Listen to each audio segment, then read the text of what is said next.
to episode 23 of Talking Small Press Comics with our special guest, Steve Shipley, right down below here. Yeah, he's down. And, this is not him. Oh, no, and a dog and Steve Keeter. Yeah. So all of us are here. Yeah. Well, check this out. Check this out. Another dog. There's another dog. It's okay. I got a quarter here. Okay. Oh, well. He's feeding his dog, so this is all important stuff, folks. I don't feed my dog. This dog eats money. Your dog is very furry. Yeah. Wow. Hello. Say hello. I got a dog too, but I'm not going to go get her. Well, all right. Good to see you, Steve. Good to see you. I was having internet trouble, and I thought, oh, no. Oh, yeah, that's all we need. We've had a lot of problems. Steve and I usually have a lot of problems. Episodes. Yeah.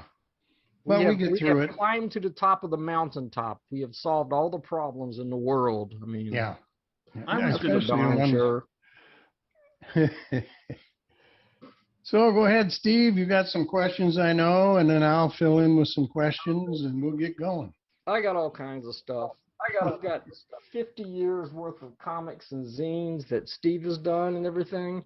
And, you know, Steve and I have known each other for a long time. We share the same birthday, April 20th. That's 420 for you potheads out there. I know what you're thinking. You've heard that, right? Yeah, I know. But but that's not us, folks. So, yeah, we share the same birthday, and we've been through a lot. We've known a lot we've done a lot together and stuff. But let's just start at the beginning. Okay. Wait a minute, weren't we all in Let's Vlog? Oh yeah, this is kind of like remember that, Steve? This is kind of like a semi-Let's Vlog reunion. So Xavier Hernandez, if you're watching this, or Sheila, or any of the other or any of the people who out there who were in Let's Vlog. Who ran that? Let's Vlog. Who ran that? Do you remember? I don't remember. Xavier Hernandez. Oh, okay. We had a little problem there. Okay, I remember now. He got a little excited with you. Okay, I remember that. That's how I met you, Larned. Yeah, I know. Yeah, that's how we met. You used to do a thing, walking with somebody. Dave, walking with Dave. Walking with Dave. Yeah, and good friend of mine, but he moved still friends, but he moved too far away for us to be able to do that anymore. So anyway, yeah, that's how we kind of all knew each other. Okay, Steve, I'll shut up. Go ahead. Okay, well, I mean, I've known you for so long. I know the answers to a lot of this stuff, but I'm gonna throw it out there to you. How did you first discover small press? What got you involved in it? What made you interested in it? I was going down to the local drugstore. I was 14 years old, and I always went down there to get comic books on comic book day, which was Tuesday. Yeah. And I go down there, and as soon as I walk in the door, the pharmacy guy goes, "I haven't opened the comic books yet, so don't open that package back there, and you just have to wait." And so I went back there, and there was two guys sitting on the floor, and they go, "We're waiting on the comic book." So I talked to them, and eventually we got our comic books, and I went to his house, and he had a comic buyer's guide there. And I was looking through it. I said, "What is this?" And he snatched it out of my hand. And he says, "That's not for you to know about." Really? Yeah, and they were very secretive guys, you know. So, so I went home and I figured out what the comic buyer's guide was. I sent for a subscription, and it was all over them. That was way back in the beginning when Alan Light was publishing the buyer's guide. Yes. Yeah. So, and you know, I know that you published some stuff way back at the beginning. I just happen to have a copy of Wipeout here. It's tattered and it's in plastic. I forgot about that. Yeah, well, this is, I think Chuck Robinson gave me this copy because they had an extra. You know, Chuck Robinson kind of got me really going in small press. This is one of the first small press discussion zines. It was a precursor to, well, Steve, you inspired me. I created Skeet's Fan Forum and review based in part on this. It's a book. It was a zine full of letters, and that's all it was. It was letters. Here's the back cover. Now, who did that? Steve Shipley did that. Steve did. Okay. Yeah. I totally forgot about that. Really? Yeah. I don't have it. There was only 1 or 2 issues. Well, actually, there was 3 because this is Wipeout number 3, and it's Turn it over, early it says. 70s, and it's got work by a couple of Gordon Matthews. He's got letters from like Gordon Matthews and Al Grenier, who were early members of the UFO or the BPP. Okay. So that was at your very beginning. What year, does it say what year it was on there? Around 1970 sometime. Oh, you're kidding. Very early. It's 1970? 1970 something. I have this What were one. you, 11 years old? Pretty darn young. He's a year or 2 older than me. We share the same birthday, but he's a little bit older, and he's better looking than me, which I've always been envious. Well, we know that. Yeah. Shave your head, Steve. Then Here's another one. Carl Gafford published this one. Touche. You remember this? Actually, that was my fanzine. He just printed it for me. Right. I saw that on the inside. You were the editor, and it says Carl Gafford's the publisher, which means, he ran the Ditto machine. And it is in Ditto. Interesting, you have a... here you go. This is early Steve Shipley work. Wow. That young? Pretty darn good. I was 14 years old when 14. Wow. All right. Huh.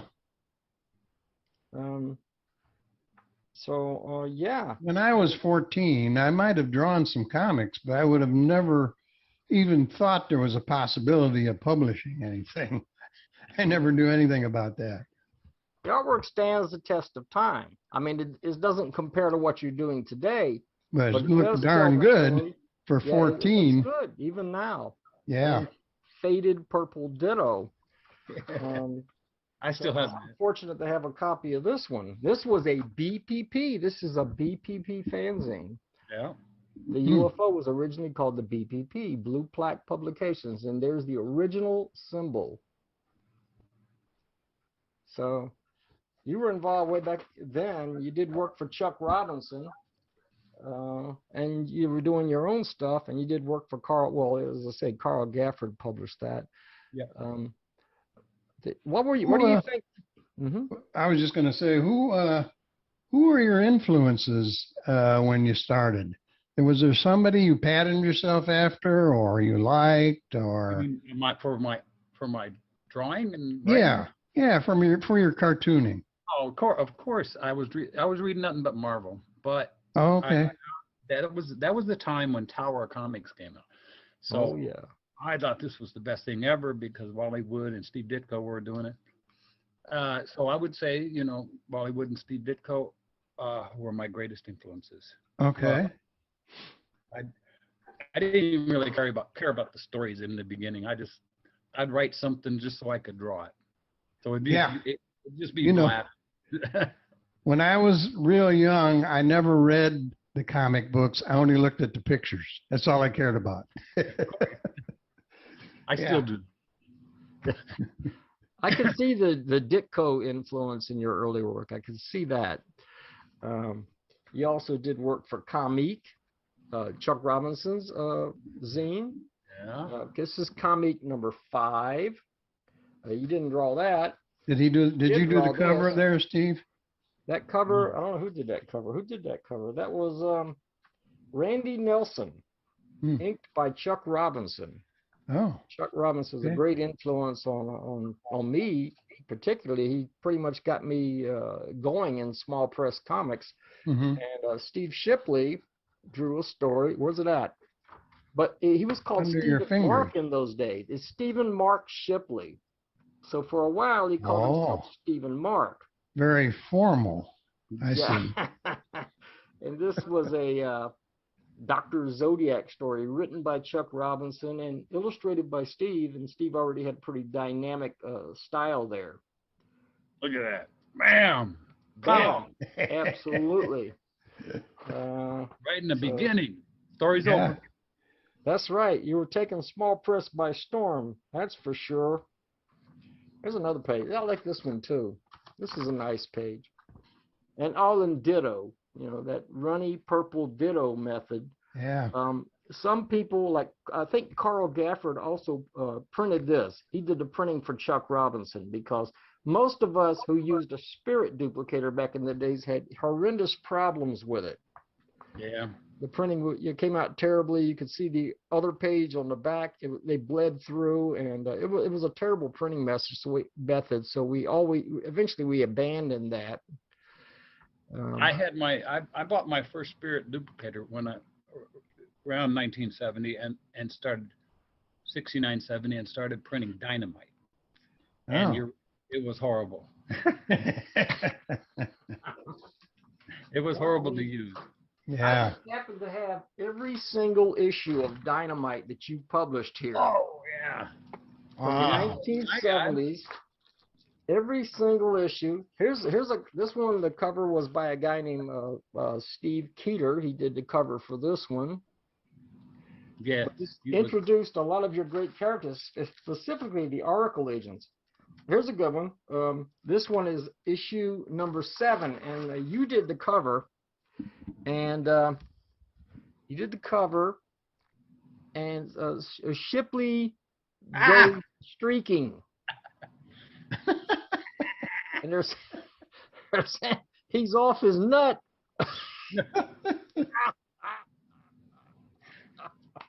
I forgot about that one. I don't have on and on, because I have all the issues. Now, the very first issue, and one of the reasons why I already told you why I quit using that method, it was just an imperfect method, and you know, you worked really hard on your comics and stuff. You had it all in spirit, on the Ditto Masters, and you printed the thing up, and it looked terrible. And I did print Dynamite number 1. You can see how faded it is. Yes, you Dynamite did. number 1. You created that. I had a contribution or two in there, and you see how faded it is. But I printed that on my spirit duplicator. It was one of the last things I tried. It was just too light, and over the years it fades and becomes even lighter, so it's difficult to read. But it introduced your characters, the Oracle agents, and you know, a lot of people. I did work for you. Matt Feazell, I think, did his very first work for Dynamite. Yes. Well, what I'd like to know, Steve, is how did you hook up with all those people in those early days? You don't know? I can't imagine. You know, you're always thinking about we got computers now and all that. You can do that. But back in 1970, 71, those years, how did you find these people? How did you find Matt Feazell? And I I advertised in CBG. Oh. I advertised Dynamite, and you know, it was 25 cents. Okay. Okay. And people ordered it. Mm-hmm. And these people, some of the people that ordered, then they came back and says, well, can we do a strip with you, for you, whatever? Because it was an anthology zine. It was all kinds of stuff in it. And so Matt Feazell, he wrote in, and I had this strip on in my head that I had started in issue 2, The Green Man. Mm-hmm. And he was a superhero, and I wasn't real inventive about names, so I called him The Green Man. And Matt Feazell started drawing it, and he drew it all the way up to issue 9. Actually, we had a strip for issue 10. And that's before he did the Stickman. Yes, and he was a good artist. He was a great artist. Oh, I know he can draw anything. Yeah. So the strip he had for issue 10 never saw the light of day. As we ended at 9. So he was a good friend. And I didn't know he could do Stickmen. Well, just about anybody can do them, but the way he does them, a little different. I didn't know he was that far advanced in his art. Right. So, He could really draw. And it's funny he ended up doing stick figures when he was such a superb artist. He really can draw, but he was making a point that you could tell that comics could be reduced down to the simplest level. Simple and very simple. Still tell the story and still be entertaining.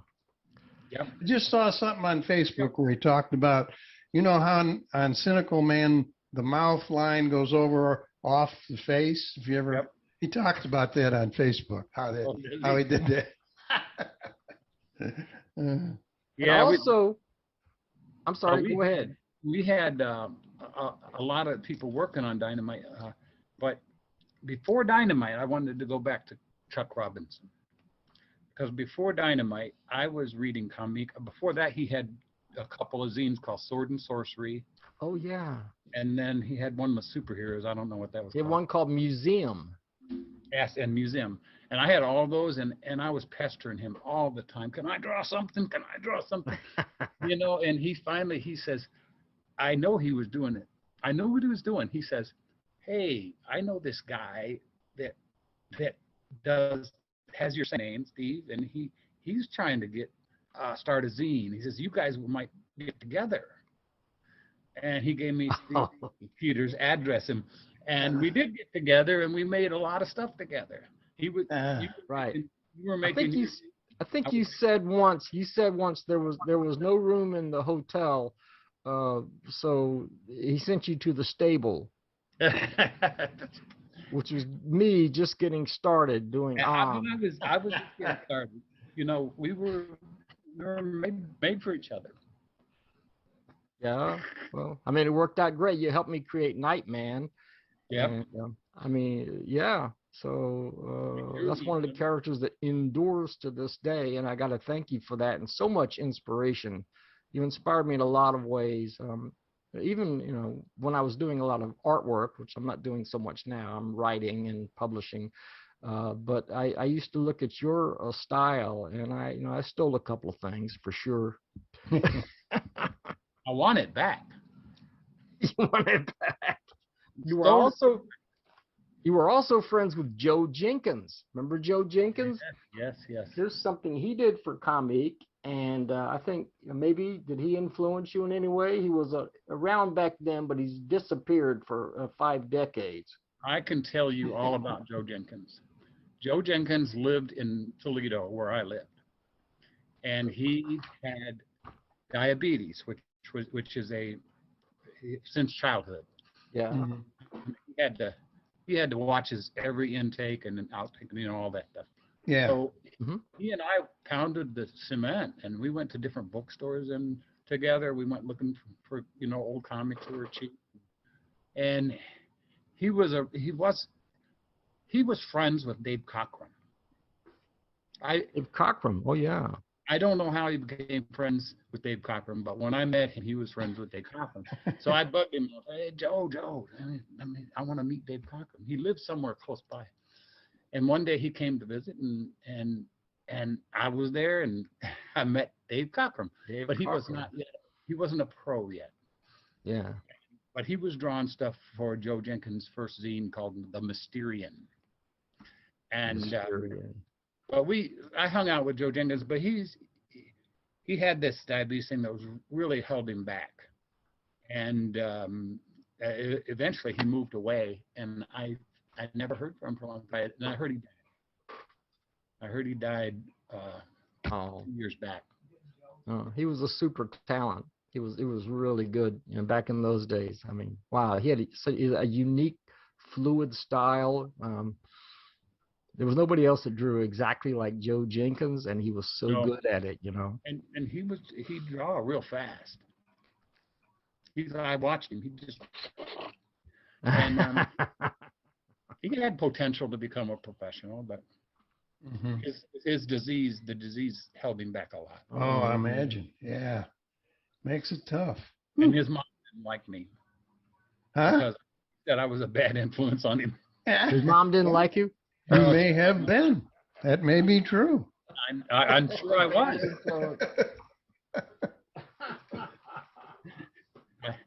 I tried.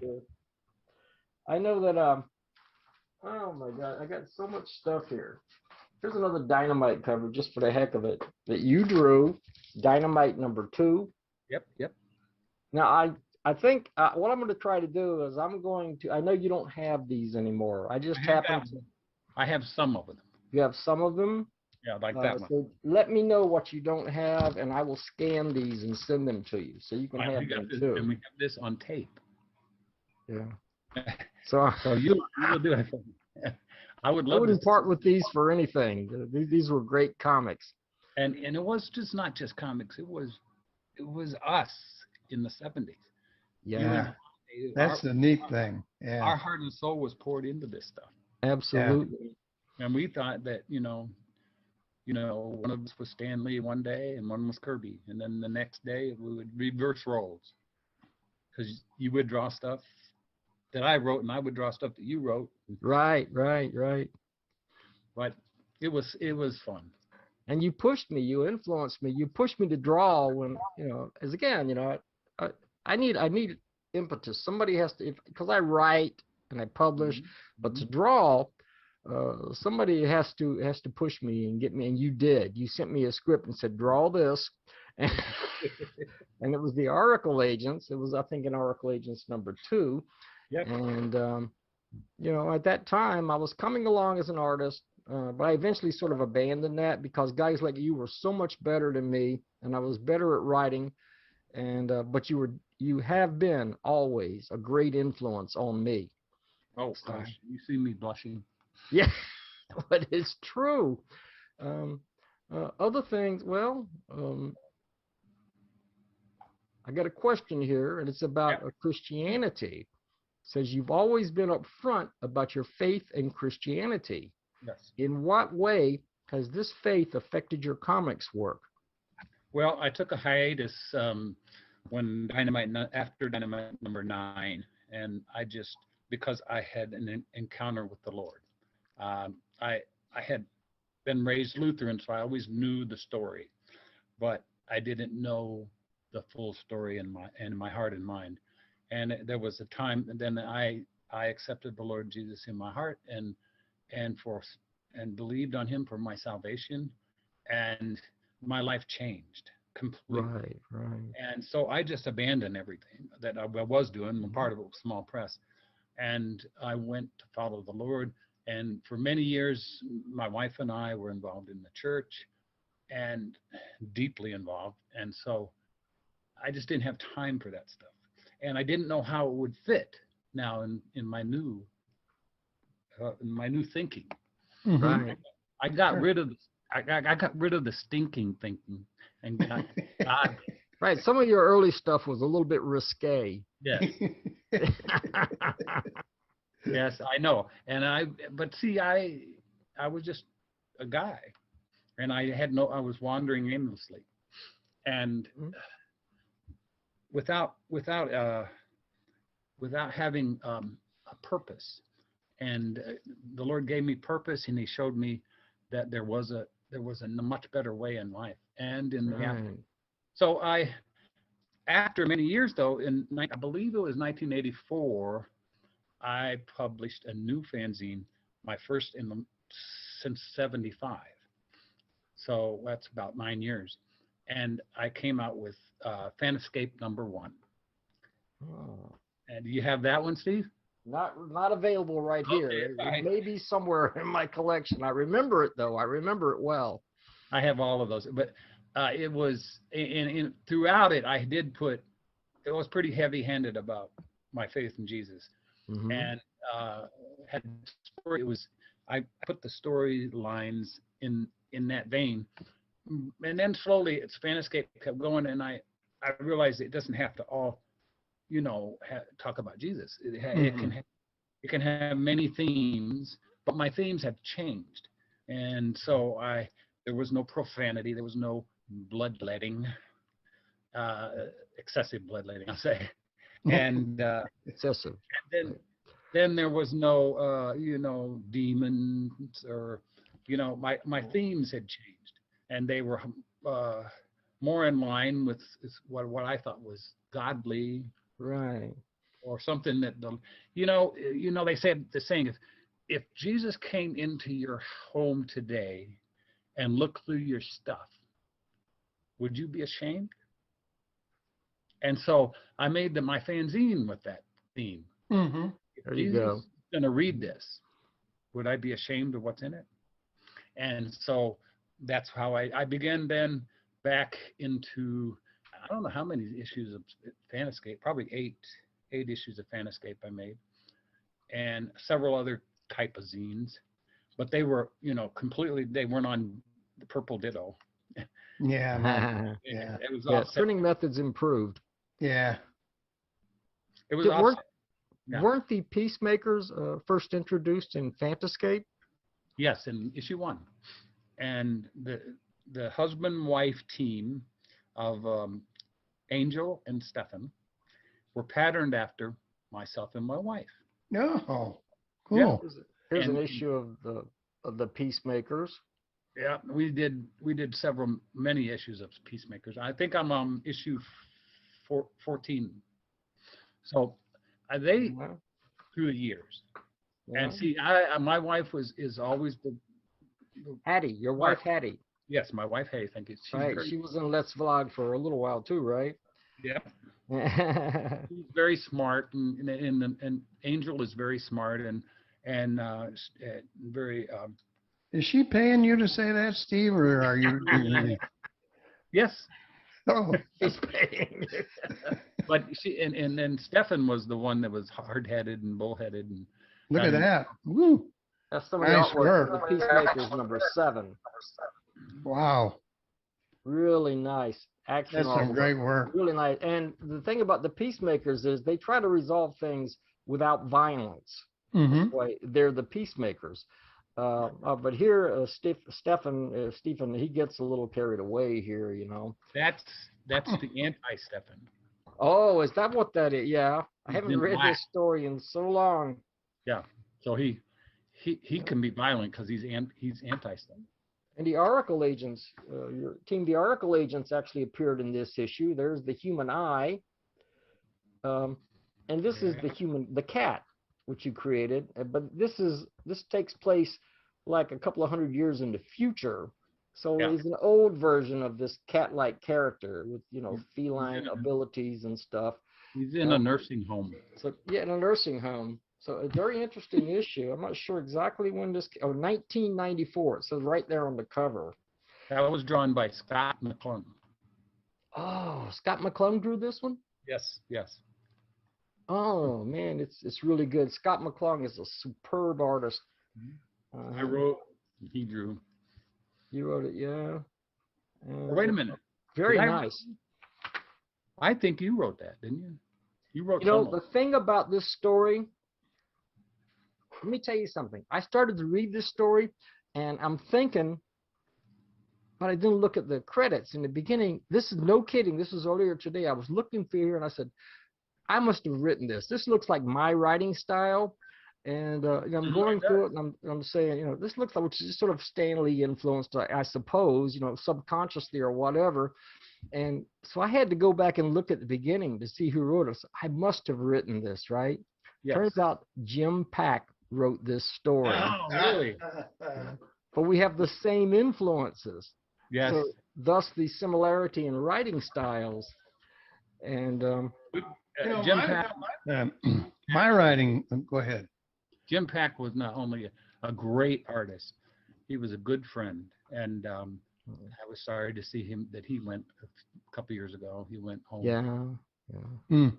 I met him in Chicago at Comic-Con a couple of years back in the 80s, and what a great guy. What a great guy. And he was a Christian as well. We had many conversations about the Lord. Great. Yeah. So, that's the piece. We're talking about writing styles. My writing style is almost every word misspelled. You can always spot mine. They're easy. Yeah, that's what Hetty does. She does my spell check, grammar check. Yeah. Before anything comes out. Yeah. Yeah. You So and what- Hattie have been together for like 50 years? Long time. 52 years. 52 Whoa. years. That is Amazing. Married for 52 years. Married for 52 years. That is outstanding. Me too. Me too. 52 years. No kidding? Really? Yeah. Why are you Oh, saying yeah. that? Yeah, I have never met anybody that was exactly the same as me. Yeah. Did you get married in 1968 then, right? Yeah. Yeah, me too. June 1st. That's an was- amazing accomplishment, both of you guys. I know that Yeah. takes a lot of work. Yeah. I was married for 32 years, and she said that was enough, and that was all there was to it. You know, that was 15 years ago. So, but you know, we're still good friends. We still talk, and you know, so you know that's good. We're on good terms. That's my great accomplishment, was meeting her and marrying her. Oh, of course. Yeah. 'Cause obviously, you two have been so happy together for as long as I've known you, you know, and I'll see you guys together. I mean, she's in your comics, she was in your videos, and, you know, obviously a match made in heaven, as they say, you know. Yes, and we're connected at the hip. There you go. There you go. This is a recent issue of the Peacemaker. Lauren had mentioned it in the last video, and I couldn't find my copy. Oh, yeah. But this is a recent issue. And isn't that a mini comic? That It is. is a mini comic. Yeah. Well, actually, this is summer of 2010, so it's not that recent. Mm-hmm. 2010. That's a Jim Pack cover. Oh, really? Yeah, I can see that. Yeah, Jim Pack. Hmm. Back cover was by Larry Blake. Yep. He gets around, doesn't he? Wow. Everybody wanted to draw the Peacemakers. I don't Yeah. know. Everybody wanted. That's cool. You know, I did the first couple issues, and then I had Jim Pack, Larry Nybert. Oh, I remember Larry Nybert. Yes. Mm-hmm. Larry Nybert. Yeah, Larry I Nybert. spent summer with Larry Nybert. Mm-hmm. Came down and lived with us for a summer. And Oh, he did. Okay. wonderful guy. Yeah. And then he passed. Steve, I wanted to maybe learn something. Like on a comic like this, Yeah. I'm trying to figure out how you do that. Do you draw it and scan it in to a program and do more work on it? How do you do it? That's what I want to know. Everybody asked me that question. Yeah. I'm part old school and I'm learning new school stuff. Okay. So I don't have those expensive pads that can draw, so you can draw it on the computer. Right. And do it properly. You need a lot of money. Yeah. So I draw on paper. Now I want to tell you something though. Okay. I draw on 8.5 by 11 always, and then when it's for a professional, you know, the professional comic books or style. Mm-hmm. I'll do half the page, and I'll put them together. So I'll do this half, and then. Oh, so it's 11 by 17. Yeah, so that it fits the proper measurements. But Oh. for the small press, it's always this, and I just Yeah. cut off an inch off here, and it's perfect. But this paper is cardstock. Okay. The cardstock you would put in your printer at home. Yeah. Okay. That's what you draw on? I always buy, 200 sheets of it in the pocket, and Mm-hmm. it doesn't bleed, and it erases well. You don't use Bristol board? No. No? I used to, but it's expensive, and I always have trouble with bleeding. And when you go to erase stuff, you smear the ink even after a day. It's sitting. That does happen with Bristol board on some pens, not all, but some, and it's done it to me. Yeah. Yeah, that's another thing. The best pen in the world is the Papermate Flare. The flare? Yeah, I'm medium black. Yeah. And Okay. Oh, yeah, I got some of I've those. used this for years Yeah. because And I can't buy them at Walmart. They do not carry them. I really, live right by a Walmart and they don't carry them. I get mine at Kroger's. That's great. But it's the same when I paint. I don't get the expensive stuff. I just buy the cheap stuff because I believe it's not the tools, it's the person holding the tools. Well, that's for darn sure. Yeah. I've seen great Yep, art yep. draw with a ballpoint pen, and it's beautiful. Oh yeah. Oh yeah. But I've seen some people use all the right the billboard we're- and pen brushes and press expensive ink, and it still looks like junk. You're Because kind of breaking up a little bit, Steve. I saw that, you know. Yeah. It's okay. I think it's back now. Is it back? Okay. I think so. Hey. Eddie! Hello. Great to see you.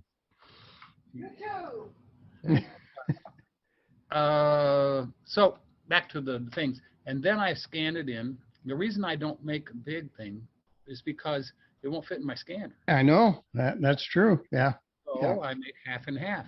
And Mhm. the only thing is, when I have to draw a full page panel, I will use Bristolboard on that because I need the big. And then Oh, I okay. scan it at half a time, Yeah. and then I'll line them back up when I get in the computer. And what program are you scanning it into?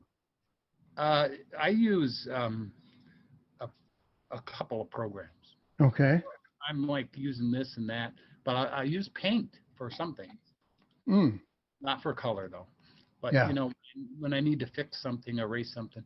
But I also use the one I use the most is, what was the name? Serif Draw. Serif, S-E-R. Serif Draw? Ooh, I don't know that one. They don't make it anymore. Oh. I don't know what I'm going to do if I lose it. I'll have to find something else. But it suits my needs perfectly. I can go in there, I can scan it in, I can color it, I can you know, shade it. Yeah. Like we were talking about the black and white. I just use a bunch of the screening that they have there, like, you know, grays, and I put it where I want to put it. And Yeah. it's not easy. It's not like, okay, I can do that tomorrow. I spent a year working with color. And, Really? And I was determined to learn how to do this. So Yeah. I started coloring this comic book called Brothers in Space. And he wanted somebody to color it, and I wanted to practice. Yeah. So Yeah. I did, you know, like 30 pages for him. I didn't draw it. I just colored it. And boy, I learned a lot. And I kept doing it. And now I feel like I still just only scratched the surface of what I Oh, no. No The kidding. stuff that you've been posting, I've seen a lot of the stuff that you posted on Facebook. All the on Facebook. color Yeah. artwork. Oh my gosh, it's the best work you've ever done. I mean, I've really been stunned just how good it is. So you're doing something totally right. And let me show you a couple things if I can. Yeah. This is a cover to e-comics. Okay. And my good friend Shane Luttrell, he has a character here called Susie Steam, and he asked me to paint a cover for him, and I painted her. And so this is a watercolor painting. Well, that's watercolor. Yeah. unbelievable. And then this was a cover I did for Yeet and colored. This is what they call the Silver Skady. Mm-hmm. I don't know where he got the idea for that, but Yeah. Like the Silver Surfer, right? Yes. Yeah. Right. Peter Wellmerink. I have a trouble saying his name. Wellmerink. He's the writer on this Rougettes. It's not Rogettes. Rougettes. Okay. Yeah, and then this cover, again with the Rougettes, with the Silver Skady and the villain. Nice. Yeah. Okay. Yeah, and with color. And that's computer colored. Those are computer colors, All, except for the the one. Yeah. And then I have well, that's not it. I have several. I have many covers for Yeet. And dropped one, but I don't have them here. Okay, but you get the idea though. This is what I do, and the reason I love doing the color covers is because the inside is black and white. Yeah. Yeah, And, most of them are. Stands out. Yeah. But I do inside too. This is Oh, yeah. the comic strip Rougettes. I do all the drawing for that comic strip, and so Yeah. Wow. Wow. I know you're very involved with Yeet right now. yep. And we want to talk about Yeet. Yeah, but I'd I like to also hear wanted about to mention the earlier co-op that you created back in the 80s, Pizzazz, which is kind of a forerunner to Yeet. This is a cover here by Ken Leach. Yep. My good friend Ken. Yeah, Ken, and I'm still in touch with Ken as well. Great guy, a great artist, and this was a co-op, like the UFO or whatever. It didn't last forever, but we had a lot of fun while it did last. Did Larry Blake do a comic by that same name, Pizzazz? Do I remember that or not? Or do you know? I don't know. He was in Pizzazz, wasn't he? Was he in Pizzazz? I don't know. Was he in it? So long. Okay, maybe that's where I'm thinking. Here's some work by Steve at that time. Boy, that's different too. Yeah. Wow. But Pizzazz had a certain code of, what you could include and what you couldn't include. You didn't want to have decapitated bodies. You didn't want to have excessive blood. Oh, so no fun at all. Sort of thing. I see. No fun at all. Larned, there was no nudity allowed. No nudity, no vulgar, no bad language, that sort of thing. It had a code, and Yeet seems to have a similar code, but this is a modern day version. And Pizzazz lasted for several years. We had a lot of fun. I was a member of that one, and but I think Yeet has taken it to a new level. It seems that way. Now I understand you have to pay to receive their magazine. It's like $5 a month or something. But Yep. how often is that published? Monthly. Monthly. Monthly. Every once in a while he misses one, but Yeah. normally it's monthly. But Ooh, from that's a what lot I of can work. see, Monthly. Wow. I think James Trell. Yeah, and there's people rally around this comic book. It's rather than being a club, it's just they rally around it. And Mike Jones is the publisher editor, and he's such a humble man. But I'm going to tell you, he doesn't just make a comic book. He helps people, and he puts it up on the internet that he's trying to help on the webpage for e-comics, that he's trying to raise money for this guy or that guy, and people just get it. And like the artist, the writer for Flash and Wonder Woman back in the 90s, William Loebs, he has one arm, and Is that right? yeah, and I don't know how long he's had it, but he's had a hard time getting jobs, and the comic industry is past, they're done with him. And the comic industry, when they're done with you, they throw you aside and nope. I'm sure they do. Yeah. Yeah. and so him and his wife has some problems and physical problems, and he has physical problems, and so Mike Jones helped them get an apartment. They were living in their car. Oh man, He helped that's them get an amazing. apartment, and then he, with the help of Yeet. We lost you again here. Breaking up for a moment. And, That's okay. We lost you again here. I don't know why. Am I back? Yeah, I think you're back. We just missed a little bit there. But anyway, he helped this guy, and he helps him go to the comic conventions, and he signs his. But he doesn't do it for just for charity. He's by charity. He sells the old Flash and Wonder Woman comics that this guy wrote, and then he signs it and puts it in a bag, and then he auctions it, and all the money goes to Bill Loebs. Wow. And that's just one of the things that Yeet does. Yeah. They're supporting other comics creators, supporting other people and their creative talents and in their very life. I mean, that's an amazing thing. An organization of any kind needs, if it lives for itself, it will probably die.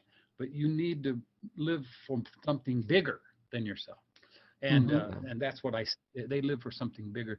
Well, that's just great, really. Yeah, he didn't try to. Publishing monthly is amazing, I think, because you know, and we all know how much work goes into drawing a comic book. Well, yeah, I can do a painting in a short time, not a comic book. Doing the pencils, doing the inks, coming up with the story, doing the lettering, getting it printed, all that, for a comic book.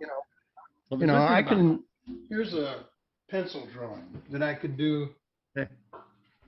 You might be breaking up a little bit here and there, Steve. We're going to try to keep going. Yep. I can do a pencil drawing like that. Nice. You did that? That's awesome. In maybe a week. But a comic book is so much more work. Yeah. It takes all month to do it. Yeah. If not. But Mike enlists anybody who wants to draw a strip or write a strip. He'll get you in there, but it may take a few months before you see your stuff. But, okay. Mm-hmm. So if you're a newbie, a new guy, he's not worried about so much his quality as he just wants people to be able to enjoy what they're doing, and everybody looks forward to their yeet, and then when they show it on Facebook. Look, I got my yeet. Nice. Larned and I are very interested in yeet. Larned, what do you think? What do you think? We need to talk about this, or are we going to? We probably have to talk about it. Think about it, because it's $5 a month. It's $60 a year. Yeah. But we're very interested. I'm not gonna proselytize yeet. you either want it or you don't. But I enjoy it. Great. And I just need to know a little bit more about it and see what the comics look like and all that kind of stuff. Yeah, if we could if we could get ordered like a sample copy, of Yeet. It'd be nice to be able to review something like that too. He'd probably send you one free. If you go to the Yeet Facebook page, I think there's a post at the top of the page where you can order back issues for like $3. Oh, okay. So, we might do that. Well, that's cool. Yeah. I think we would definitely do that. Check it out. Yeah, I think we will too, because I'd like to review. Now we don't review, we promote. I don't want to say review. There you go. We encourage other creators. We don't get out there. We're all heavy-handed and say, "Well, this was good." No, we don't do that. We don't do that. We're here to encourage and promote small press and small press creators. And that's good. That's important. You're doing. I'm glad you're doing that, because that's what I do every day. Okay, we're gonna. You're starting to break up a lot, so maybe we're gonna get to the end of this here. Yeah, keep the quality good.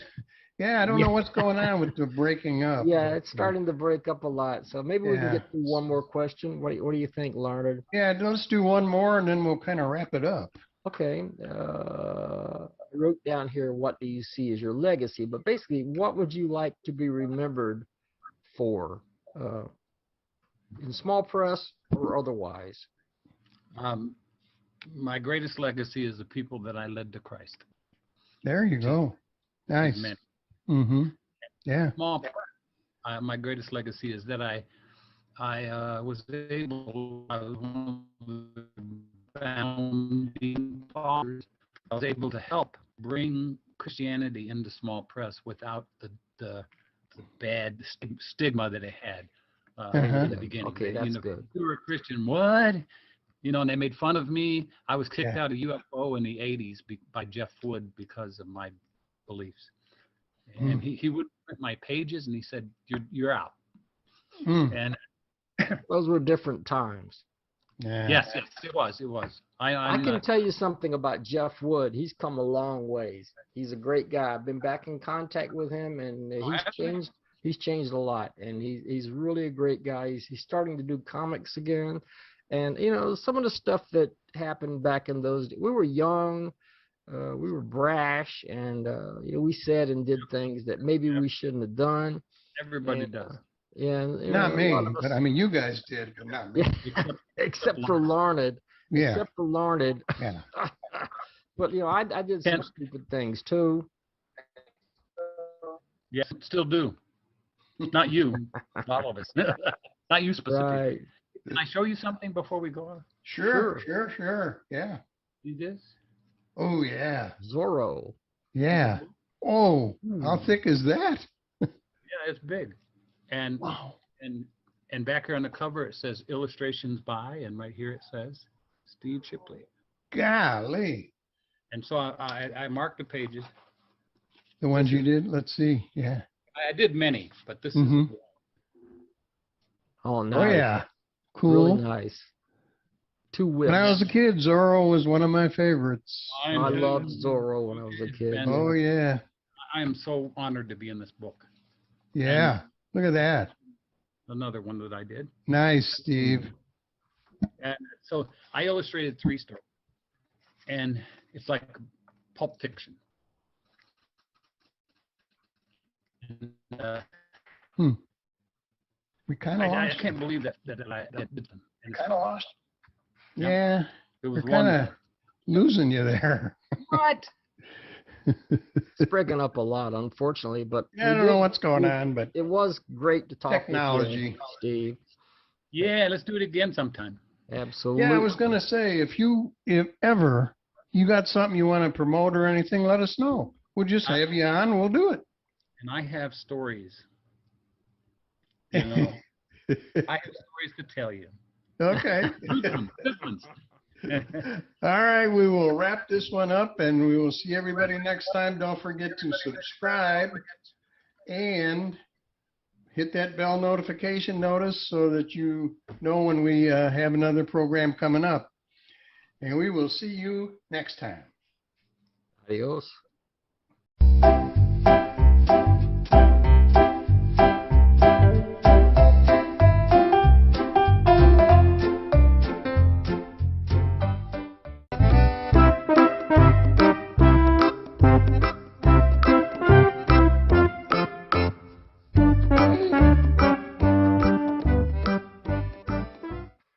Well, hi, and welcome to Talking Small Press Comics, episode 25, with Steve Keeter, wearing a pirate's hat and a mask, which he normally does on Sundays. That's when we're recording this. He usually wears that all day on Sunday.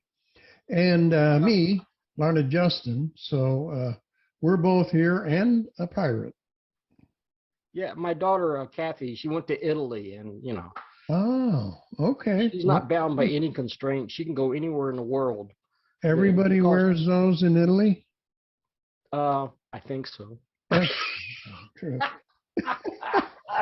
All right. Yep. I want to mention something before we get into the meat of the show. I found I have a DVD here. Mm-hmm. Copy of the Chicago Comic Convention in 1988. Wow. Wow, and that's I used to have it on a jump drive, and I'm trying to figure out how to copy this to the computer, but Matt Feazell recorded this. And he may have a copy that's a digital copy that's transferable, but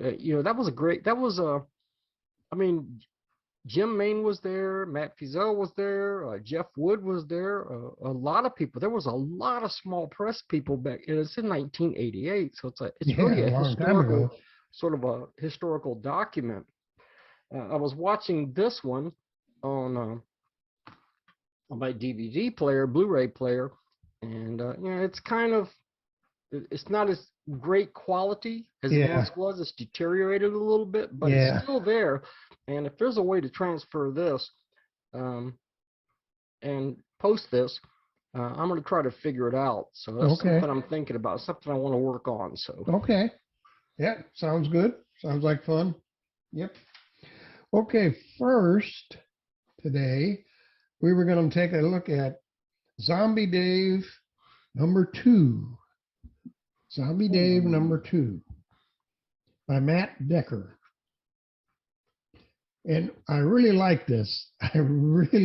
This is the one thing about issue #2, it explains a lot of things that I didn't know from issue #1. Did you notice that, Steve? Yeah, I did. It's got some, it's really cleverly done because he waits till issue 2 to tell you a lot of these things. I just thought that was a great idea. Yeah. And the arch enemy is in here. Richard. What a beautiful, look at that page. Look at that. Oh, look at the artwork. Oh, I mean, on the double page spread there is just fantastic. Matt Decker is very, very good and an excellent cartoonist. I don't know if it's his wife or his sister that does the colors, but it's Tammy Decker does the colors and edits. So computer colors, but wow! And this entire issue was in full color. Oh yeah. And anyway, Richard Cranium is the arch enemy. Richard Cranium. And it explains a lot of things because he's been after Dave the Zombie for a while. And in here, it also explains how Dave the Zombie became Dave the Zombie. That's in here also. Right. So it's kind of an origin story in a way. Yeah. Yeah. And they introduce a character, kind of a new character, I think. And that is Major Fabulous. Major Fabulous. Yeah. He's quite a character. This guy is flamboyantly gay. Oh, yes. Very, very. Flamboyantly gay. Yeah. And he is so funny. Here's the funny thing. The enemy's name, the bad guy is Richard Cranium. Right. But Fabulous refers to him as Dick. As Dick. Yeah. And there's a lot of innuendo going on in here. Yeah. I mean, I'm afraid to say it because but anyway, it's in there and it's very tastefully done and very funny. And you will also find out the other thing that I was wanting to know is William is the kind of the hero kind of guy. There he is right there with the dark blue face. Dark blue face, yeah. But this issue explains how he got that.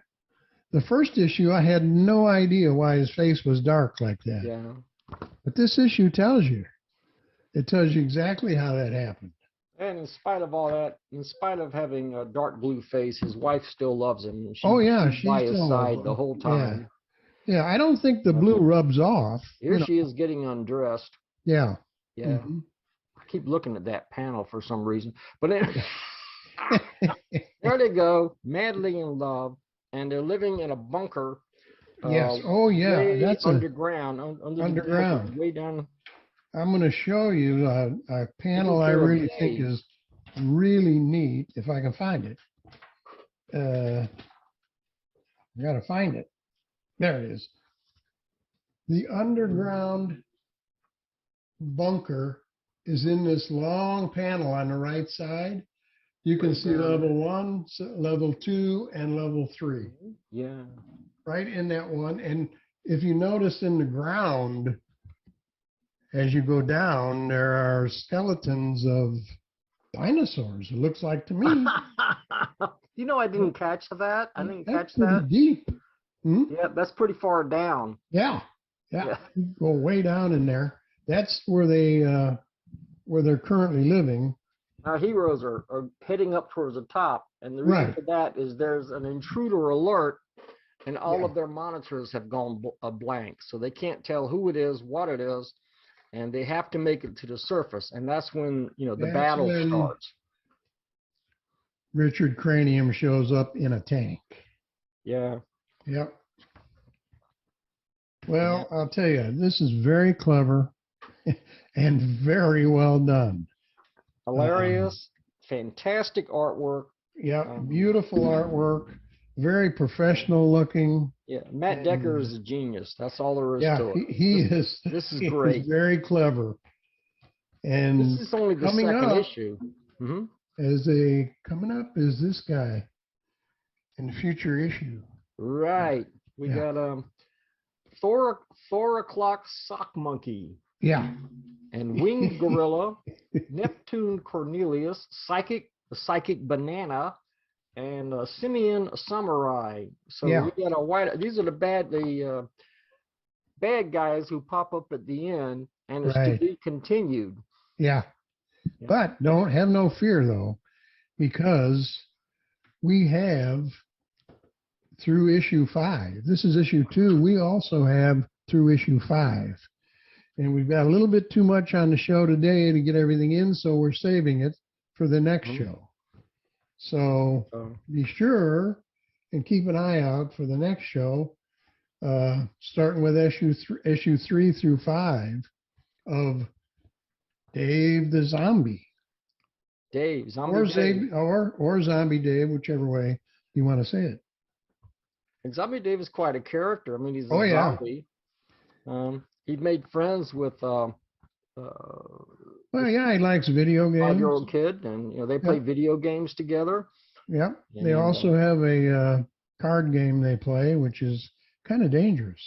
Yeah, because the cards give you access to certain dimensions. Yeah. So I don't want to give too much away about that, but these dimensions aren't necessarily nice places to be.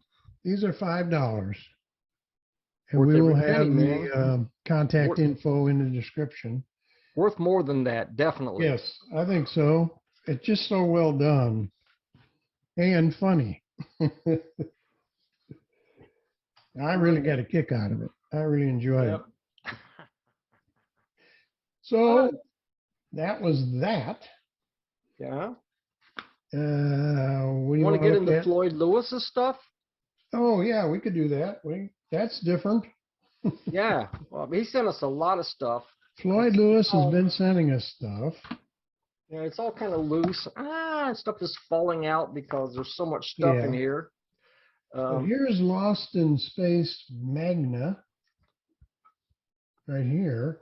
And this is, I can read Japanese, but a lot of people can't. This is in Japanese. Konnichiwa. That's it. And I think you probably read it like this. Yeah.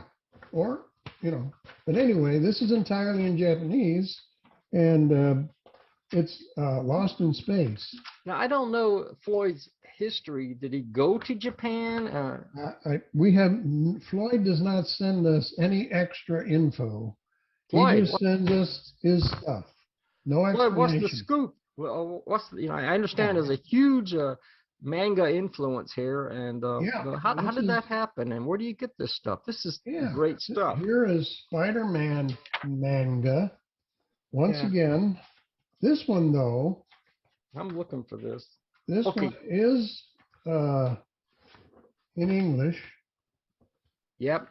And I know this, it's not Floyd's artwork. He has put this together. It's manga style.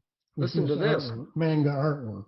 When Japanese student Yu Komari, not Peter Parker, was bitten by a radioactive spider and discovered that he had inherited all of the spider's ability. Thereafter, Yu adopted the guise of the amazing Spider-Man. Yep. And here he is. Yeah, he's upside down. Upside down. But this is Yu Komari as Spider-Man. Different take on Spider-Man.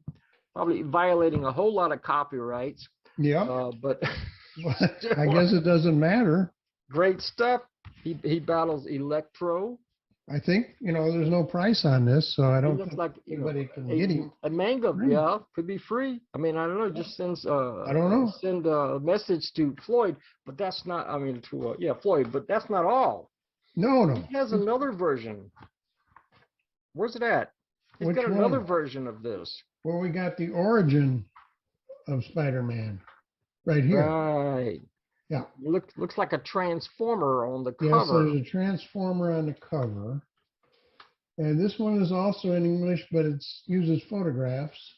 Photographs. Or- Looks like an actual show. Yeah.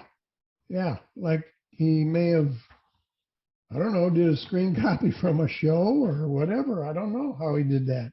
Yeah. But I'm sure he puts in the word balloons. Let's see what we got. And Okay. you got a whole story here. Okay, if you look really good on the front cover, it's kind of hard to make it out, but this one was Komori or whatever it was. This one says Takuya Yamashiro Amashiro must become become Spider-Man. Spider-Man. So this is another take on the All the character. Japanese guys are becoming Spider-Man. He does in fact become Spider-Man. Mm-hmm. Yep, there he is. There's some toys on the back here. Because he comes Now- up, he comes up against a giant. Well, there's a vehicle that turns into a transformer. Yeah. Yep. Yep. And Yep.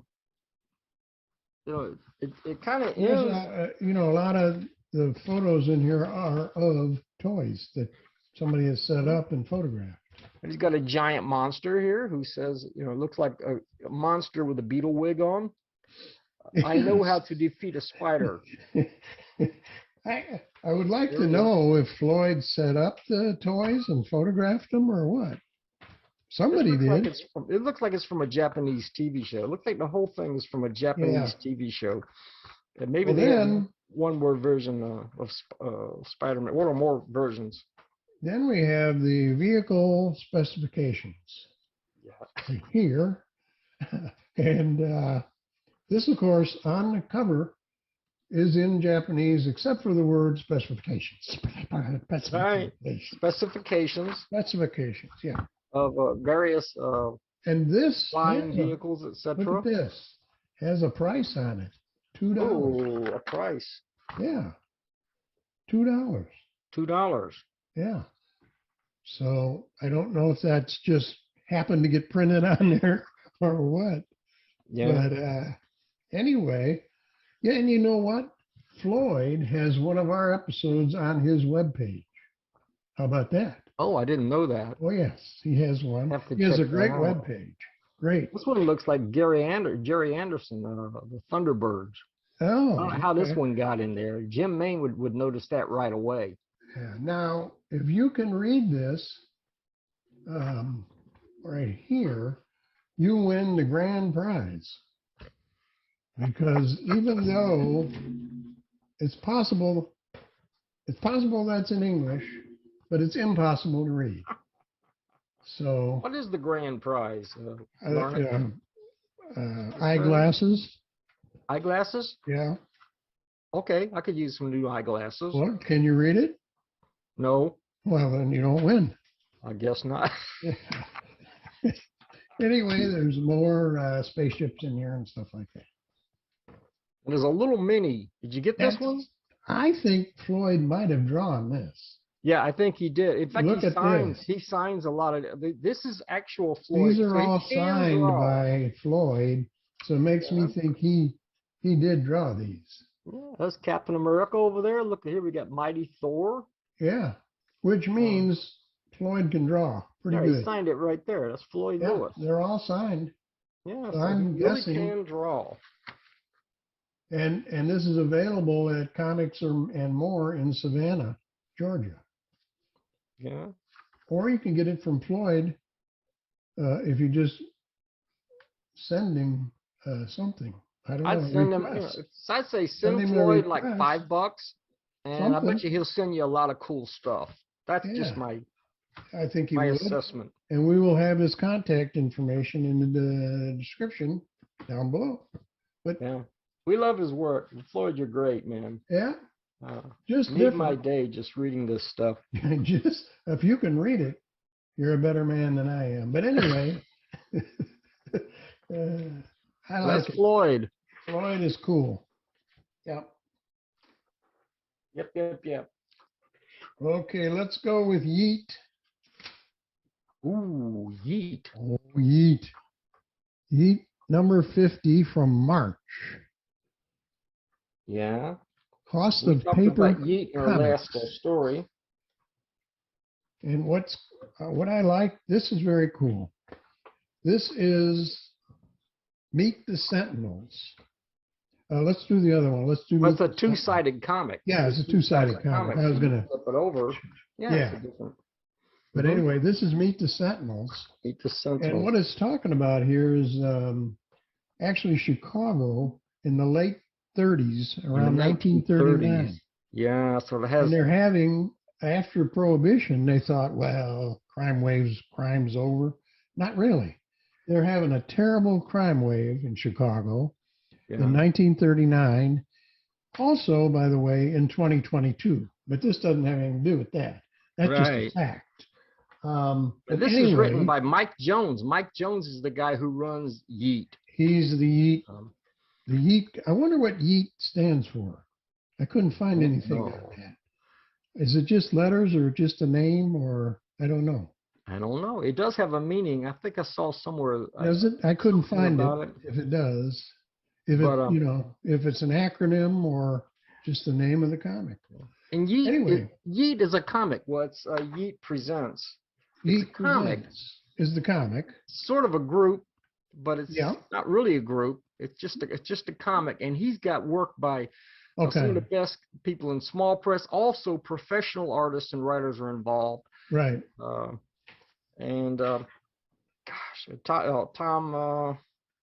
Osakowski, he's a pro, and he worked on this story. Mm-hmm. And well, we got a group of superheroes here. Yeah, well, just to give you an idea what the story is, the mayor of Chicago decides this crime spree, this crime spree has got to stop. And he decides the best way to do it is to have a group of costumed heroes. And you know what? They're not superheroes. No. They don't have power. Elite policemen. Yeah, they're cops dressed in costumes. Who have volunteered to wear the costumes and go after the bad guys in costume. Yeah. This is the closest we get to a superpower. Sparkman. Yeah. And he's got like a couple of sparklers in his hand. Yeah. That's as close as we're going to get, I think. Yeah. But right away, they go after a group of bad guys real early in the story, right here. Yeah. They go after them. And there is another member of the Sentinels, and I'm going to try to show it to you here. Yeah. And that guy, I can't. The Black Shadow. Yeah. Is that what you're talking about? They don't know his name. They call him, they think he's the Black Shadow, but he doesn't really answer to that. Yeah. They thought he was, they thought he was, they can't see because his entire body's covered with this costume. Yeah, it's an all black outfit. You don't know what he looks like. Yeah. But it turns out part of the team. He's not on the police. He's a guy who jumps in and helps out. Yeah. And he's really the most powerful member. He seems to be. Of this group. Yeah. Yeah. So what happens here, I don't want to give too much away, but the leading cop, guy looks like this. Right. Goes after one of the bad guys. The bad guy runs out on the roof. He's the Dark Glove. Yeah. I just saw it. Who the guy is? Okay. He only has one glove. He lost one of his gloves, so he only has one glove, and it became a characteristic. They named him the Dark Glove. So he's got one dark glove. But one of the bad guys, he chases one of the bad guys to the edge of the roof, and the guy falls over. Runs away. They can't catch him because he gets up on the roof, and then the dumbbell falls off the roof and is hanging on by his fingernails. And the guy is very overweight. Yeah, he's a big fat guy. Yeah, big fat guy. So this guy, kind of the leading sentinel there, I think, he tries to save him. Well, that didn't work real well I don't want to give too much away, but they're hanging by their fingertips Well, here. I'll say this much. He ahead. dislocates his shoulder. The guy's so Oh, yeah. heavy, he dislocates his Yeah. shoulder. So Yeah. then he only has one hand He's holding him holding up. this fat guy with one hand. Yeah. Right. And he's in a precarious position there. He needs help. Yeah. Yeah. It's kind of sort of a cliffhanger, but they have the Yeah. second part of the story that, continues from there. Yeah. See if we can show what, I think the artist changes on the second part of the story. You notice? Oh, it I'm pretty does. sure. Yeah, I noticed Yeah. that too. That's the original artist that starts the story. Then it changes to Art by Mike this artist. Wyrostick, and then Joe Wong. Joe Wong is Joe the Wong second- wrote the does the story, I second think, part. didn't he? but he it holds stays together. consistent. It's cohesive. Yeah. You barely notice the difference at all. No, but it is a different artist. And it goes on. But this goes to show you some of the quality. This Yeet group Yeah. or Yeet magazine has really the some of the finest. I mean, you're not going to see a lot better than this. This stuff is great. Yeah. So it's a comic book that has two. You turn it around the other way from this to this. Victory Folks, and you start reading this. And that's the name of a group, Victory Folks. The Victory Folks, and they're like huge superheroes, big guys. Yep. Well, you got one called Samson. Yeah. And you got one called Stardust. And this is two big, powerful guys, and they're fighting each other here. Yeah. This is drawn by Bill, and I'm not sure how to pronounce that name. Loeb. Loeb? Loeb, I guess. That's William S. Loeb. He's a professional comics writer. And if you want to hear all about it, you have a write-up right here. Yeah, there's a long history here. A long history of how things developed and how Bill Loeb got into the picture and the whole thing. Yeah. But you can see the kind of action this has. Yeah. It's let me see here. Action-packed. There's a page here at the end of the story. It shows you who was involved with this. And you got several professional creators here. Don Simpson, William Messner Loebs, and letters by Tom, this is a fun one to pronounce, Orsachowski, and of course Mike Jones. And then Mike Jones, who is a cat herder. There's not too many comic groups where you almost always have to have a cat herder. And he's the cat herder, as you can see, Mike Jones. I know most comic companies have a cat herder. So absolutely. He puts it all together. He's the guy who makes it all happen. Yeah. The Yeet. And we ordered sample copies. This is one copy. We'll talk about the other copies, the other issues. We have more copies for the next show. Yeah. We just can't get them all in on one show, but we do have more Yeet next time coming up. So for sure, next time it's going to be Yeet and Zombie Dave. Yeah. What happens and whatever here, else shows up. There's a lot of there's all these superheroes that are transported somehow into this particular dimension. Yeah. And and then it looks, and at some point somebody realizes that all the dramatic dialogue that they're saying, it's as if our every word was being scripted by the worst writer who ever lived. She says here, and it turns out, they find a door. They find a door here, with a guy behind it. And there he is. This is the guy who's writing the whole story, and they're living the life that he's writing as he writes it. Yeah. Yeah, and he is the what is it? The king of comics.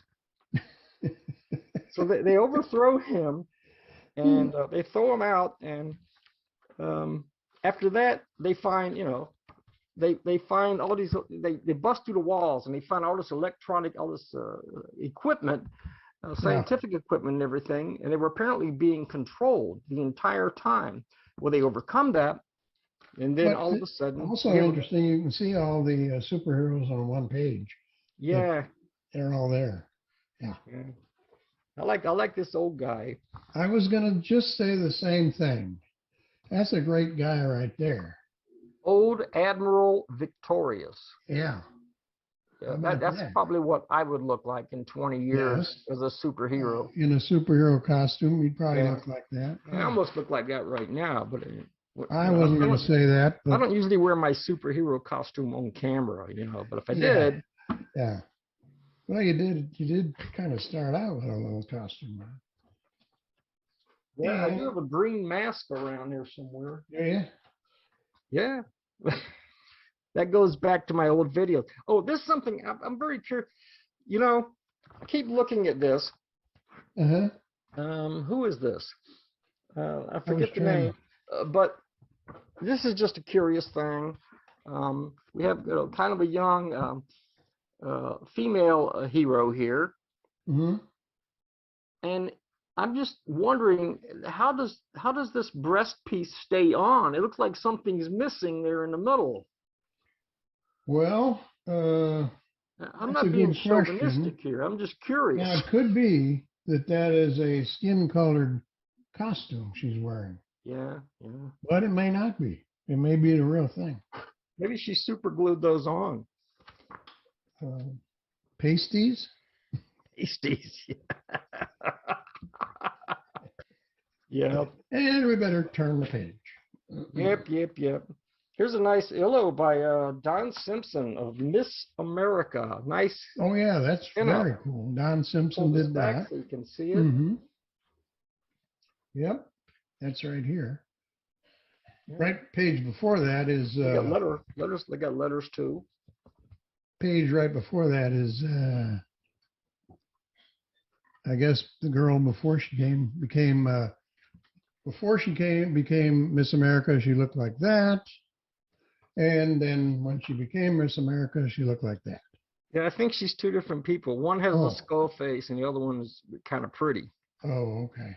That's what I gather from this. She's able to transform. And but this has a nice comments page and letters and all that kind of stuff. And a commercial. So this is Yeet, and you can subscribe to this. It's like $5 a month, and it comes out every month.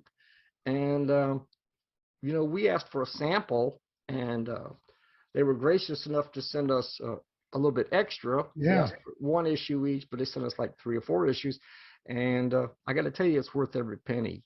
Yeah, these worth every penny. So it's a fine group, a fine comic, and a fine group of people involved. Steve Shipley's involved with this, Shane Luttrell, and a lot of other extremely talented people. You'll see a lot more. We'll discuss some more in the next episode. When we do the rest of the books. Well, this is only one issue, and this is issue 50. Yeah, that's what's amazing to me.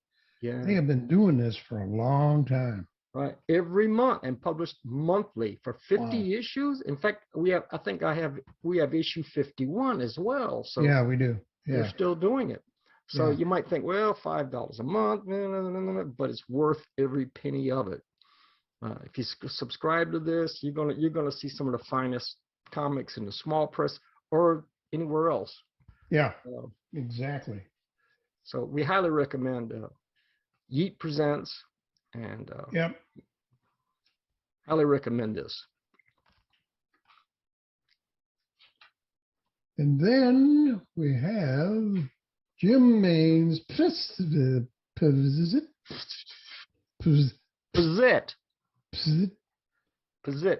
I think I might have told this. I might have mentioned Pizit from Jim Maine. The only reason I knew it was pronounced Pizit was because I met. Well, Jim and I were both at Chicago Con 1987, 1988. And he Jim told you how to in pronounce person. It? Yeah. He told me in person when we talked about the DVD, and I'm going to try to transfer that. But and he told me it's pronounced Pazit. Pazit. And a little anecdote real quickly. At the Chicago Con, there was a guy named Brendan Gramer who was doing comics at that time. I don't know what happened, but he was making some great comics. But Brendan Gramer was almost completely deaf, like 90% deaf. And he could hardly understand. He was, Jim and I were standing there. We're talking to Brendan, and Brendan says, I know how to pronounce Pazit. And so he says, okay. And he goes, no, he didn't say Pazit. He said, I know how to pronounce this. Mm-hmm. And he said, piece of shit. Piece of shit. And Jim was. Jim didn't think that. And was he got funny? going, yeah. Yeah, right. I was just laughing. The cover. We didn't correct him. Notice the gas price on the cover, $7.99 a gallon. Thank goodness that hasn't happened yet, at least not. Yeah, but you can tell this is a very current cover. Lemonade at the little girl's lemonade stand is $8. Yeah, with inflation going the way it is. Inflation has hit the lemonade stand right there. Yeah, so it definitely looked like it was headed in that direction. Who did this cover? Boyle? What's that? I'll tell you on the inside. Front cover, Troy Boyle. Well, very clever, Troy. Very clever. It's a well done cover. That looks nice. And inside, of course, we have an ongoing story of Hitchens, a Western. And what I like about this, they give you a little synopsis of the first issue and the first part of the story. Because some people, I think everybody that has a continuing story should do that. Because then you can pick it up and read it and know what's going on. So I think you have a little bit of a synopsis. It helps you understand what's going on. Right away, you're ready to go. Right. And this is about a bounty hunter. And written by Jim Main, drawn by Verl Holt Bond. Yeah. Great writer, great artist. Nice artwork, very nice. And this guy's a bounty hunter, and so he collects bounties. But he collected a bounty that some other bounty hunter had his eye on. Caused a conflict. Little conflict. You took my bounty, Right, so he was pissed off. Yeah, he was mad, but they decided to resolve it over a drink. Yeah, the other guy says, no, I don't want there to be any bad blood between a fellow like yourself and me. Why don't we go back to the saloon and talk some more peaceful like? That's what okay, stranger, we can do that as long as you're buying. So he does buy. They go to the saloon, and they hatch it out. They become friends. Yeah, they actually hash it out. Yeah. And then Hitchens moves along. He thinks that he should join the army. Mm-hmm. He thinks, Civil War is going on, how to join. So he goes to the first camp he can find and talks to the commander in charge there. And the guy says, haven't you heard? The war's over. You don't need to join. The war is over. Oh. So then he's like, what do I do now? Might as well become a bounty hunter. Yeah, so gotta do something. He'll stick with bounty hunting. And the protagonist of this story encounters in the saloon, a woman being mistreated. This guy smacked her, knocked her down. Yeah. And apparently she's a prostitute. Well. But this guy a lady of the evening. Mm-hmm. Yeah. A lady of the evening. A lady of the evening. Yeah, and so apparently this guy treated her really badly. She scratched his face. He got mad. Anyway, our hero, he's not going to stand for that. No. So he says, don't do that again, mister. Where's he at? It's here somewhere. Don't do that again, mister. And there's going to be a confrontation, but the bad guy gets called off and has to go somewhere else. So it's like, later. But I've got an appointment. I'll have to leave. Yeah. Yeah. And So it just shows you the girl, character. Our hero has great character. yeah, and the girl is very thankful, and I think I would say this is her madam, invites Hitchens to stay at her place. That would be the madam. Yep. And she invites Hitchens. He doesn't have anywhere to stay, so she said, "You can stay at my place." And the story at that point is to be continued. Yeah, and the lady that he rescues says, "If you will allow me, Rosie, I'd like to get this fella all settled in." So she's going to help him get settled up into. I wonder what that means. Anyway. Now there is a text fiction story, and I know for people who are comics fans, they don't always want to read through the text fiction in a zine. I always do, because if I'm going to review something, I read everything, and but it's called Blood of the Butterflies. Blood of Butterflies, and this is by Will Murray, and it has to do with not Bill Murray, not Bill Murray. This is William Murray, different guy. Different guy. There's a young lady. She's apparently from Aztec, and this is sort of, I guess, takes place in Mexico. She's from Aztec heritage, and she keeps seeing these little white butterflies, and there's something mystical about those. Yep. Anyway. Right, so the butterflies, and one of them, or apparently a goddess, appears. So she's, "Are you a goddess?" And the goddess says, "I am Ixchel, once the goddess of your people. I weave the tapestry of destiny for the eyes of the gods only." And they start talking about, the young lady's name is Chama, the protagonist of this story, Kukulkan. And I'm not sure if I can pronounce this stuff right, but Kukulkan was a god, but he was kind of like, he's a fallen god. They kicked him out. They weren't happy with him, and she wants to get in contact. Her people, the Mayans, not the Aztecs. Okay, Chama still believed that Kukulkan might one day return and raise up the surviving Mayan. And the artwork that accompanies the story is by Kevin Duncan. Nice artwork. Beautiful, beautiful. And this story is so well written. Will Murray is a really excellent writer. It's not overly complicated or hard to read it. It's a smooth read. You enjoy it. You can't wait to get to the end. And the end is kind of interesting, but I'm not going to reveal it. No, don't do that. Yeah, the young lady Chama was asking about Kukulkan, this god who was banished from the other gods, but nonetheless had a great promise for the Mayan people to restore their civilization and everything. She asked the goddess about Kukulkan. How was he like? The goddess says he possessed a splendid face like burning gold, and the greenest eyes in all the world. He was a proud, sad visionary, and after his dreams came crashing down about him and his followers, your ancestors turned their backs upon him. He took to the sea to lick his wounds and shunned mankind forever.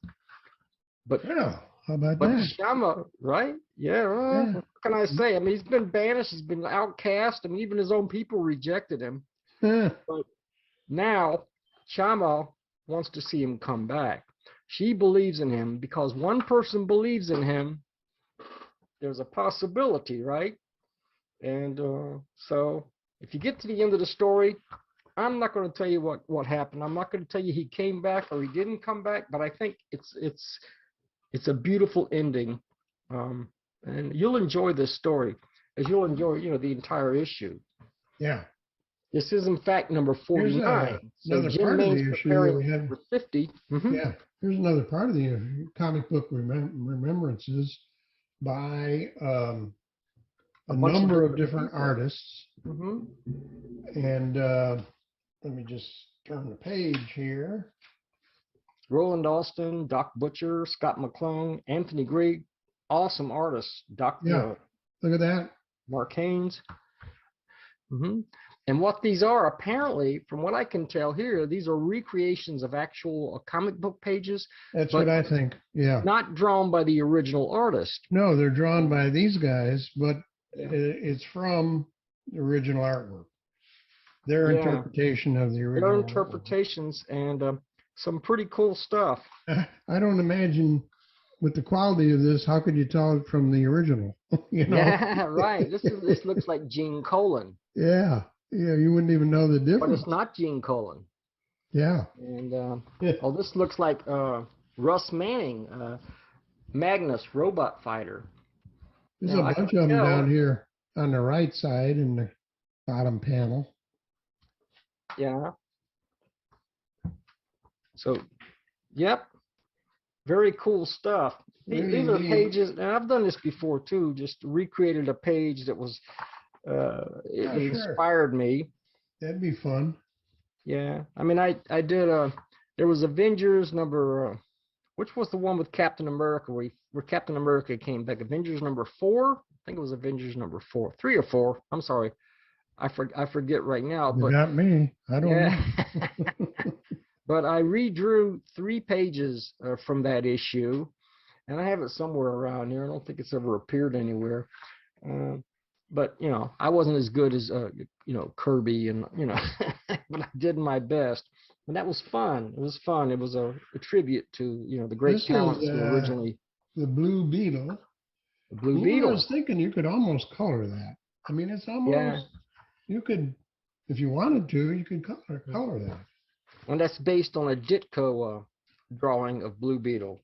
I mean, you can tell it's not Ditko. It's signed but Steve it's a darn Ditko. good artist.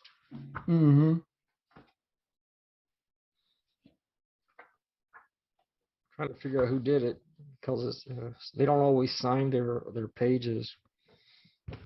Anyway, it's pretty cool. Anyway, yeah, it's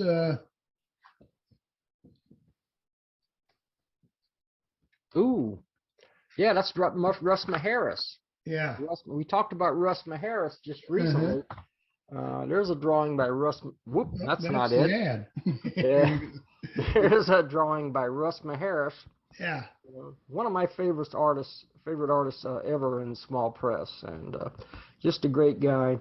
And you know, the whole issue is this is horrific. $5.25.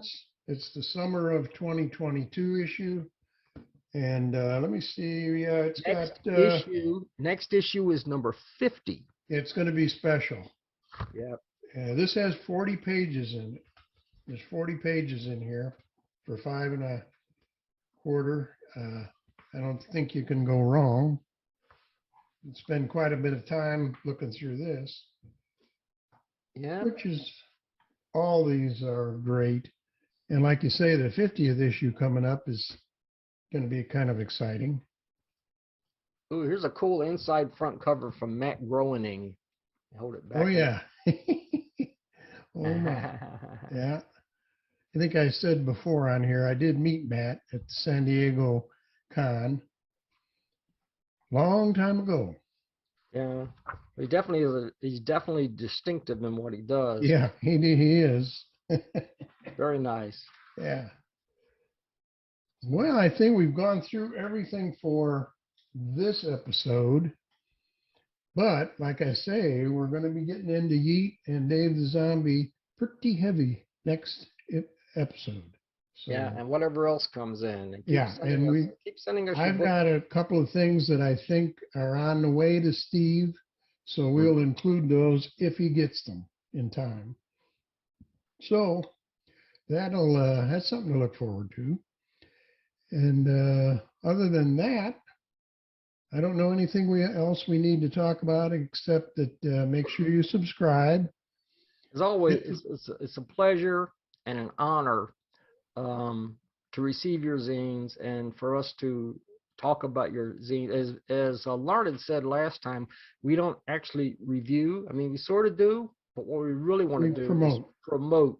That's what we want to do. Small press. Yeah. Well, all of this stuff has something exciting to offer that you can't get anywhere else. In any mainstream comic. And somebody once told me that small press stands for limited print run. That's what small press means. Yeah. I didn't know that, but it means to me. yeah, it's limited print. So you get a limited edition print art is what you're getting.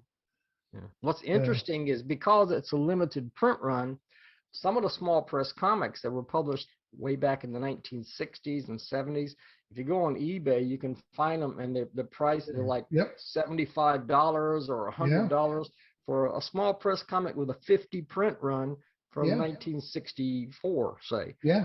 So it just makes it more rare. Yeah, they're limited edition art. So there you go. I started to say, though, subscribe and then hit that bell notification so you know when the next episode is coming up. And if you want your comic reviewed, or not, I just went through that, promoted, get that right, will you? You need to send me a copy and Steve a copy, which is a pain, but we don't know how else to do it. So. Anyway, that's that. We appreciate all the folks who've been sending us their comics. Yeah, we've been getting a lot of stuff. We're not here to get free comics. You know, No. we're not here for that. We're here to promote small press. That's our purpose. Yeah. And you know, I can't think of we can't think of another way to do it. If you send us your books, Yeah, I don't know how else to do it. We'll discuss them and let people know why they're special, why they're worth ordering, and all of that stuff. Yeah, if you like comics, we got them. So, all right, we will see you next time, and I'm looking forward to it. Me too.